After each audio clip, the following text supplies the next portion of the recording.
Well, hi again. This is Mike Siver with my guest, Carrie Schluter. Tonight we're going to talk about guilty by accusation. And this is something that we all get exposed to throughout our life. And the older you get, the more frustrated you get with it. When you're younger, you might even be part of it. But as you older you get, you realize that it's the old adage, are you innocent before proven guilty, or are you guilty before proven innocent? And accusations make you guilty before proven innocent.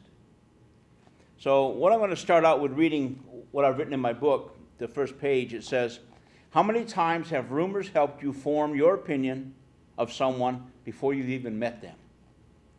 Which we all know happens a lot. Reputations, families, and lives have been destroyed simply because of petty jealousy and ignorance. A lot of times people who are jealous of people can't deal with them, they start rumors about them.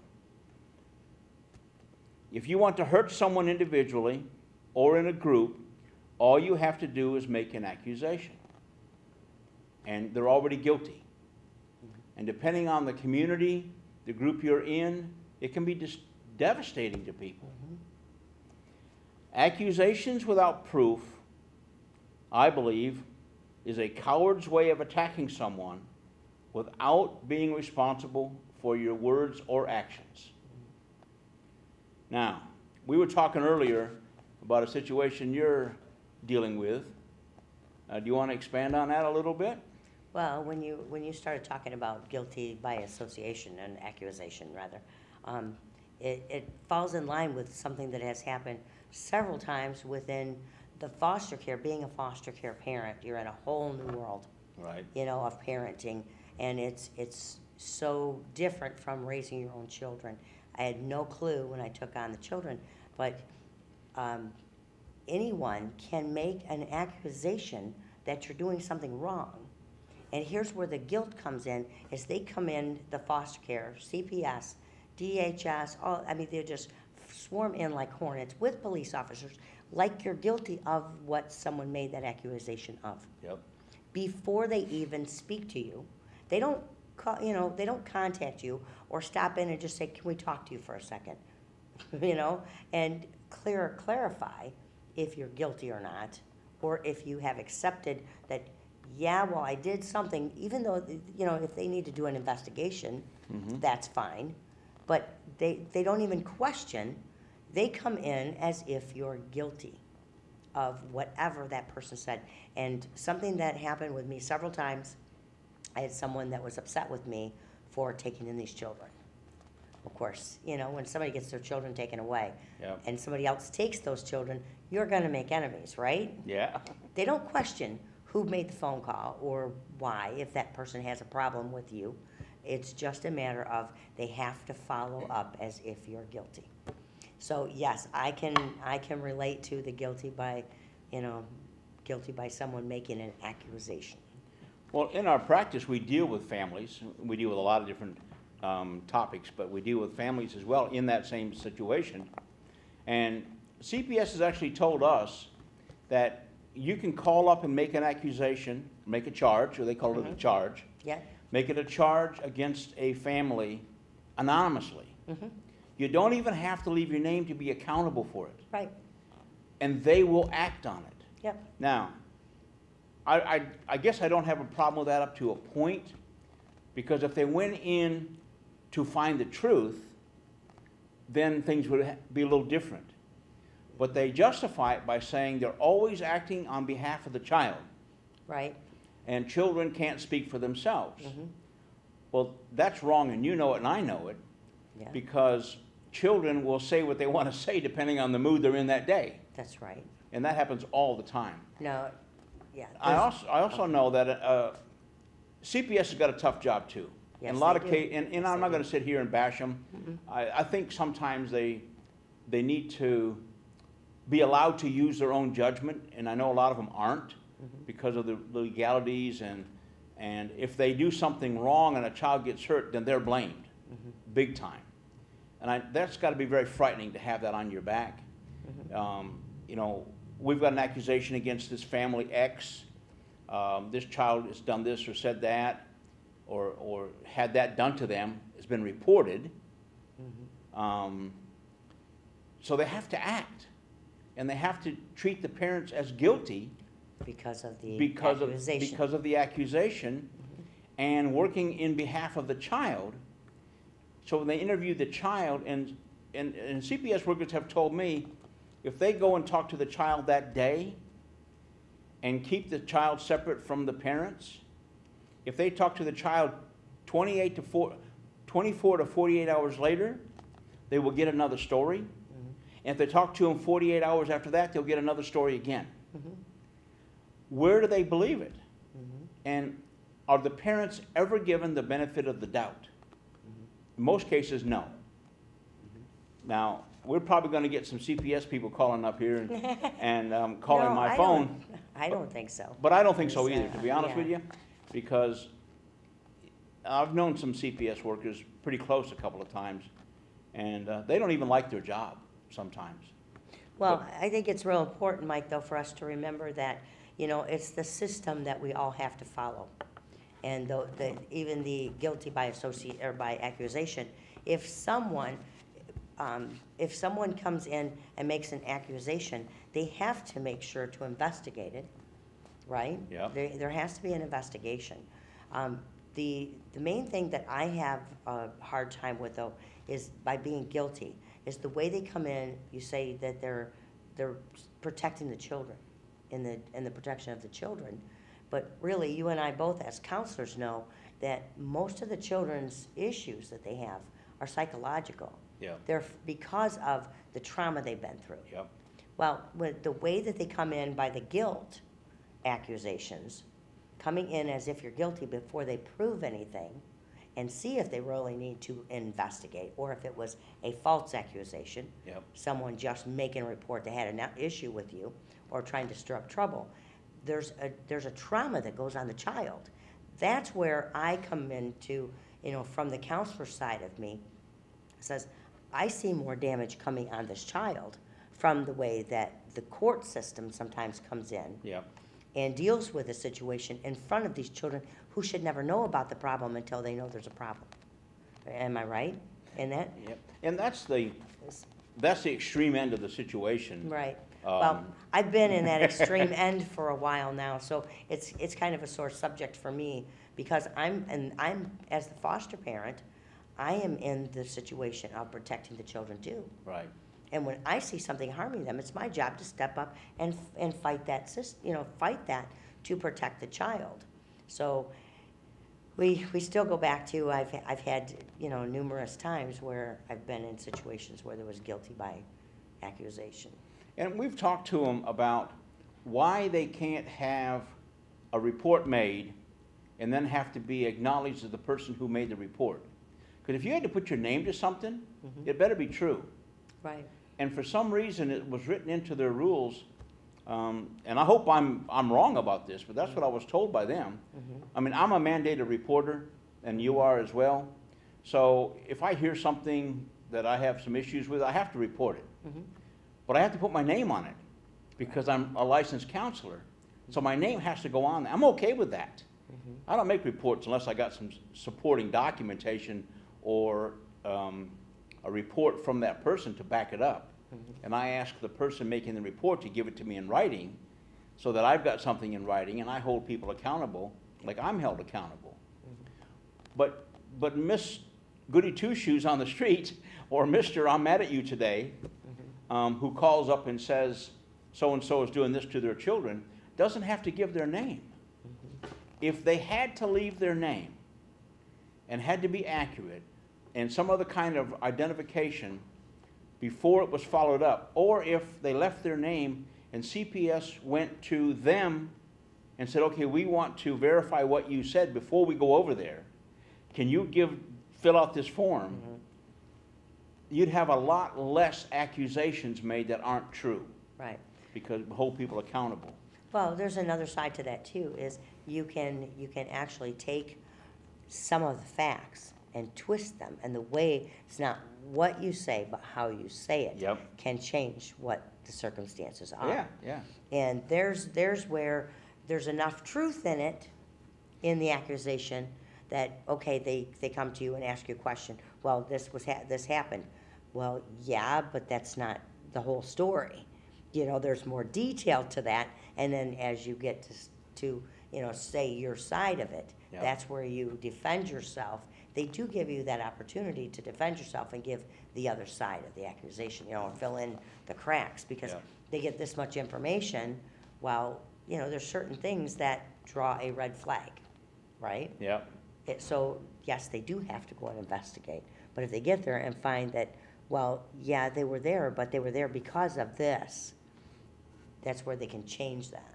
And an accusation in writing holds everybody accountable and gives CPS or an investigating party, whether it be the police or a private individual, Yeah, it gives them a focal point to focus on. right. That, okay, we need to talk about this because this is what so-and-so said about you. Right.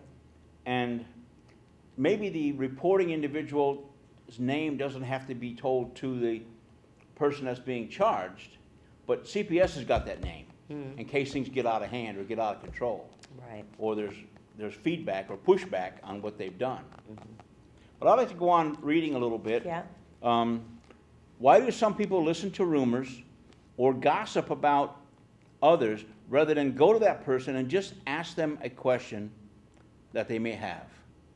We heard this about you, we heard that about you, we heard this about you. People don't do that anymore. They don't go. Makes it too simple, Mike. It holds people accountable. Exactly. Well, we heard you said this. I'm one of those people who say, hey, he said that to you, let's go right in front of them and have Yeah. them tell me that in Yeah. front of you. And a lot of people don't like that. Well, that's because it's not true, or Well, they don't want to be held accountable. for what they say, yeah. What does it say about us that we will let a rumor regarding someone form our opinion about that person, when in many situations we've never even met them? And if we've seen them and never talked to them, why? But yet we're prepared to spread rumors about them? We're prepared to pass on accusations about them without even talking to them and never even having met them. Starting or repeating accusations is a coward's way to hurt people. It shows how shallow minds deal with accountability and responsibility. And an accusation means you don't have to deal with it. You don't have to be responsible because, well, I didn't actually say it, I heard it was said to me, but you repeated it. Well, yeah, I did. Why do we have to do that? What have we gotten to, especially in small towns? I mean, it's in all towns, it's in all countries, it's everywhere. But in smaller communities, even in families, can be even worse. And in generational families, it can be really bad. But at least in most families, people are close enough, they go and confront them. Why did you say that? Why did you say this?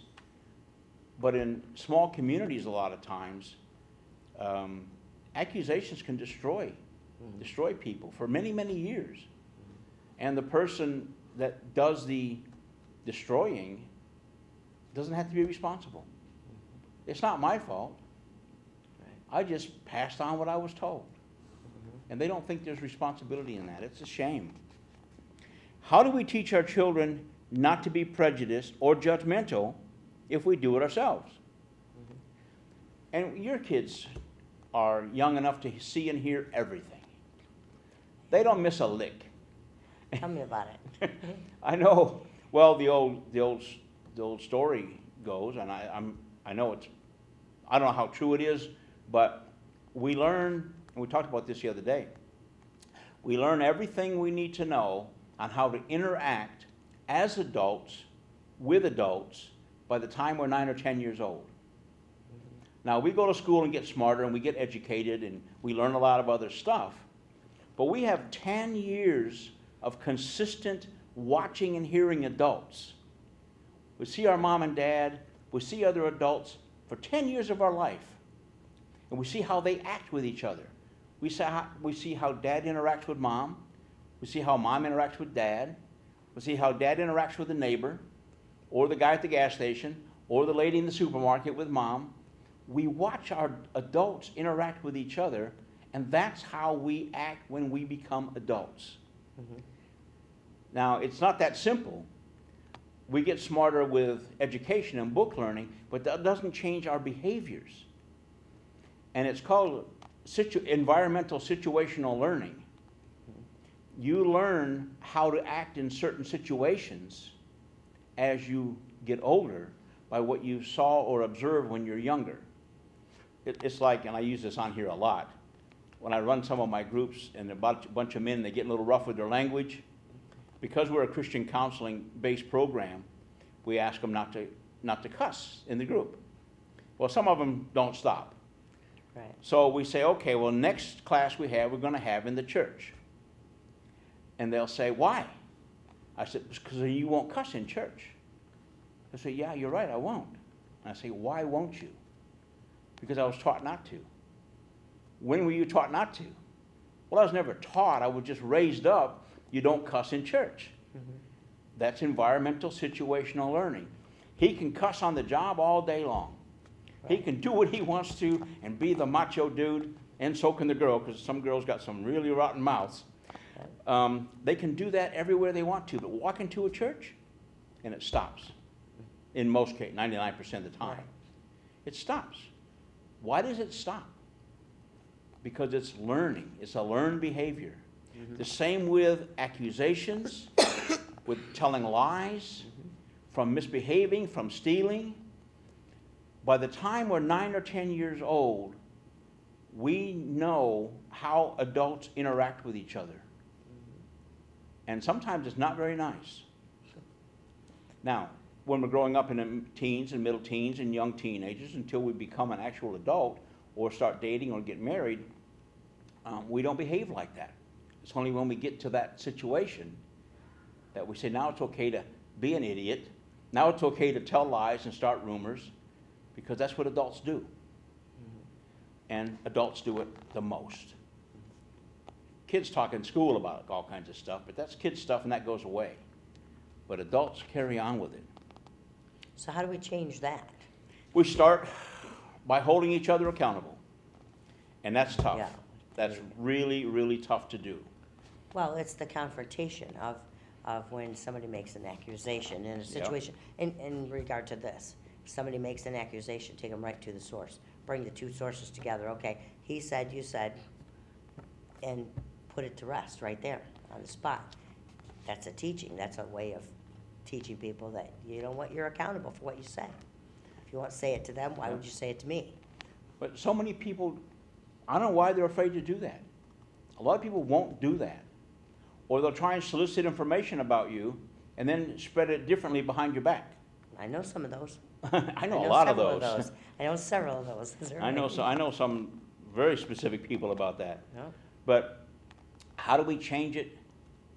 Avoid them. Well, avoid them. The Bible says, mark and avoid those who cause division and bring in the unfruitful works of darkness. There you go. Well, you know what? You know, if we live more of our lives according to the Scripture, we wouldn't have half this. I wouldn't have been able to write this book if we'd have lived more of our lives to the Scriptures, because this book is all out of my counseling practices, right, of different things that people do. But yeah, our children listen to us talk about others behind their backs, mm-hmm. and we wonder where they get it from as they get older. Why would we even wonder about that? Because we taught them. Right. But so many parents, you know, I work with the family, and so many families don't have a big picture of what's going on in their family. They're narrow-minded, they're focused, and I understand today's economy is really tough and people are concentrating on paying their bills, earning an income, keeping food on the table. I understand all that. But they get so focused on that sometimes, they miss the holistic family growing. And when dad comes home from a job that he had to take because he needs more income that he doesn't like, and he complains and complains and bitches to mom about it, That's all the kids hear. That's all Dad does. And why would they not do that when they get older? There's no reason they won't do it. And it's not necessarily all the parents, well, it is the parents' fault, but again, how do you say on the two-edged sword, it sort of is and it isn't, because their parents did the same thing. And their parents before them did the same thing. So when do we say enough is enough and stop having rumors form our opinion of other people? I don't know the answer to that. Well, it's a lot of that starts within even family units, right? Like right now, you know, I have 5 children at home that are, you know, from different directions. Right. And it's she said, he said, Mommy did this and she did that, and you know what she did. And it's constant, and they're learning. It's a learned behavior, Yep. and if you can't stop it, so what are some ways that you can stop that within the children? I mean, they're learning a behavior by how they're acting. It's training them to be that way. Little tattletales and he says and whiners, and so. You know, I would suggest that you take, they're old enough, I know some of your children. Yeah, they're old enough. You might so take this book, take this chapter, because I know you got a copy of it, I do. and sit down and read it with them. And ask their opinion. That's what my other sister did. When she got your book, Yeah. she sat down with the children and read it, and she said it was great. They had great discussion even afterwards. So. Well, maybe this is where you can do that with yours. You sit down, and I know your family well enough. I'll come and sit down with them if you want. Mine are further apart in age, though. Yeah, but they still understand what's going on. They really do. Wow. Unless they're like 2 or 3 or 4 years old. Little guy's 3. And She's younger. still 3. Well, he might have a Little little guy's tough 3. time, but still it's no sense starting it, because if you teach the other ones, then they'll teach the younger ones. Yeah, well, the little one's learning their behaviors already. So there's nothing wrong. Well, first of all, the first answer is, don't you live that life? Right. And I know you don't. Nope. But you're an anomaly in this world right now, and there are a few out there that don't fall into this category. I work really hard not to, but I know I was a big part of it when I was younger. I was just like my book, which I'm disappointed in, but I was just like that. You have to make a decision too, as an adult, to stop it. Yeah, I have and I do, but just, you know, with the situation with having so many children in so many directions, here's where I have an issue is when I do try to handle it, everybody wants to tell me how I can handle it. Yeah. And come in and say I'm guilty of something, you know, because I'm handling it the way I do. Well, see, There's no right way and there's no wrong way. being the confrontational person that you are and that I am, I'm head on. I'm This okay isn't- with asking them, This is not getting the result we want. give me another way. Sit down and you tell me a better way than what I'm doing it. If you can't, I'm gonna do it my way. I said, I said that right, I tell them just like that. Mike, I said, you know what? I guarantee you, what I did was not in your book. If you can bring that to me and show me Yep. where it says I couldn't do that before you heard I did it, because it worked like a charm, said, then you come back and we'll talk. They couldn't do it. It didn't exist. It's everything that you try isn't gonna work because of the new laws, and there's so Yeah. many things, there's so many guidelines and regulations Well, to what you can and can't do you know, it anymore. goes back, and I'm not gonna quote any authors, but it goes back to the 60s and 70s with all the do-gooder books. Oh, don't spank a child because it wrecks their self-esteem. Right. Blah, blah, blah, Oh, blah. yeah. You know, I used to think Dial soap was only made for washing out your mouth. That's right. You know, you didn't, Because that's didn't what, talk back. that's for my mom, and I didn't do it after. I hated that stuff, man. That stuff stays in your mouth forever. I know. But I hated it. I remember from a kid. You Let know, me- and, let- and you know, the Bible says that you won't die, but it also says, children, obey your parents in the Lord, for this is right, and that you will live long on earth. Well, that's because they're not gonna go out and get shot by not having a boss. You Yeah. know, they don't have a respect for authority. So, yeah, that's a whole nother show. And it also goes on too, you know, you reap what you sow. Yeah, And if you're sowing the seeds of accusations and distrust, that's what you're gonna get back. right. And we've got a lot of topics on that. Mm-hmm. I'm going to carry on just a little bit here. There are those who want to believe the worst in people. I don't know why they are, but they're out there. They want to believe the worst in everybody. And it makes them feel important if they think they know something that no one else does and can say it first. You know, it's like the little biddies in the small towns that run around trying to get the gossip on everybody. Because they know something nobody else does. Yep. They can be the first one to tell it. And they do all this research trying to burn people, not caring what they're doing. Right. Call you just to say hi to find out what news there's new. Yeah. So they can call and tell somebody. Yeah, so they can tell other people. Yeah. Yeah. And they're phony friends, they're phony people from the day, all day long. But they try to be the goody two-shoes, you know, the small town shining lights. Yeah, well, it's funny how those people, when they do that, though, they tell somebody, and to that person, you're guilty because of that accusation that they make. Yeah. A big part of their lives is spent talking about others and about things that are not true. And the person being talked about cannot even defend themselves because they won't. You know what? We hear this all about this guy. Let's get together and call him in and ask him. Let's call a group, get a bunch of people in the house and say, you know, Mr. So-and-so, we've heard this about you, and we just want to confirm or have you answer these questions from us. You may not like it, but at least they're being honest. They have a concern about somebody living in their community. They want to confront the person. I think that's okay. I do too. I would love to be challenged like that. Yeah. Now, I may not win, I may lose, but at least I know they're doing their honest best to get the truth and not just spread the rumors. Right. The rumors and accusations can stop with us. Right. Well, there's a side to that, Mike, where you can put a rumor or something that's non-truth to rest immediately by standing to the truth. There's a strength that comes with innocence. You know, that you stand up and say, you know what, I don't care what they said, here, check me right now, test this, or search it out. You're not going to go any further until you prove it, to prove me guilty. And you can do that when you're innocent. Yes, you can. As adults, if we ask ourselves, what role do we play in demonstrating our maturity, our leadership, and our parenting skills, will go a long way in setting an example for the younger generation to stop character assassination of those who they don't even know and who do not deserve it. I mean, that says a lot about how we deal with competition. Start rumors, just like that. Don't just like the message, kill the messenger or something. I forget how that actually goes. Messenger. Yeah, don't shoot the messenger. Yeah, you know, if you don't like the message, well then kill the messenger. What does that do? The message is still there. What's going to happen is still going to happen. You just destroyed that person because you didn't like the message he was delivering or she was delivering. How do we live in those lives? How do we let that happen?